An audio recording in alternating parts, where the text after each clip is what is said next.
Mars! Welcome back to my channel, Karen Scoop Station here. Disclaimer, itong isi-share kong photo and video sa inyo ay hindi ko po pagmamay-ari. At ikikredit natin ang owner nito na si Mrs. Maine Mendoza Atayde. Kahapon mga Mars, bago mag-12 midnight ay nag-share si Mrs. Atayde sa kanyang broadcast channel ang kanyang main content sa Instagram na siya ay rumampa o kasali o naimbitahan sa isang fashion show ng bench sa SM Mall of Asia, mga Mars. At ito nga yung mga video na kanyang ibinahagi sa kanyang Instagram story at photos habang siya ay naglalakad ng slowly lang. At ito nga ang kanyang caption, mga Mars, or ito ang kanyang isinare nung nangyari kagabi. Sabi niya, quote and quote, "Tonight's look by Robbie Penera and RJ De La Cruz showcased Joji Lawrence work for this year TernoCon." Yun yung name ng event ng bench.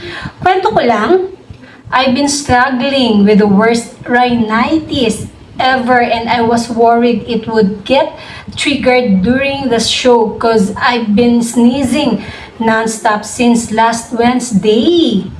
Legit, 5th day today. Anyway, I'm glad nag-cooperate ang allergens tonight. TYL, or thank you Lord. Medyo awkward lang ang walk cause the shoes weren't a perfect fit, so my toes had to work extra hard to prevent a Cinderella moment. But yay, I did not embarrass myself tonight. Thank you, Lord. And thank you, Bench, for having me. Kasi pansin nyo, slowly lang talaga ang walk ni Mrs. Atayde sa event na yon, mga Mars. And kawawa naman, dahil nagka-allergy pala ang ating Mrs. Atayde. Bahing siya ng bahing. At akalain mo yun, pang 5 araw na niyang bahing ng bahing. At yung event na yon kahapon, buti na lang, nakisama sa kanya at hindi siya bahing na bahing.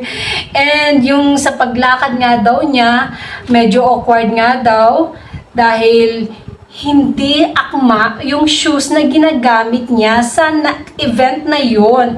At buti na lang ay nairaos ng ating Mrs. Atayde ang event na yon at talagang hindi naman halata na siya ay struggle that night, mga Mars, na meron pala siyang pinagdadaanan na siya lang nakakaalam. Pero kung makikita nyo habang siya ay naglalakad, hindi naman halata, as in perfect lang, parang wala lang, naglakad lang siya. At meron nga yung isang video na isinare niya si Maine Mendoza na naka-side view lang yung isang guy. Akala ko naman si Mr. Atayde na. Yung pala si Juan Carlos Labajo or si JK pala yun, nandun din sa event na noon. And so perfect, ang ganda ng fit ng damit ni Maine Mendoza Atayde that night. Ang sexy talaga ni Maine Mendoza and so pretty. And that's it, mga Mars. Thank you for watching this video. Please like, comment, and subscribe for more scoops. Shoutout Armenian, sana okay na ngayon si Maine. Sana nag-stop na yung allergy niya sa kanyang rhinitis. Bye!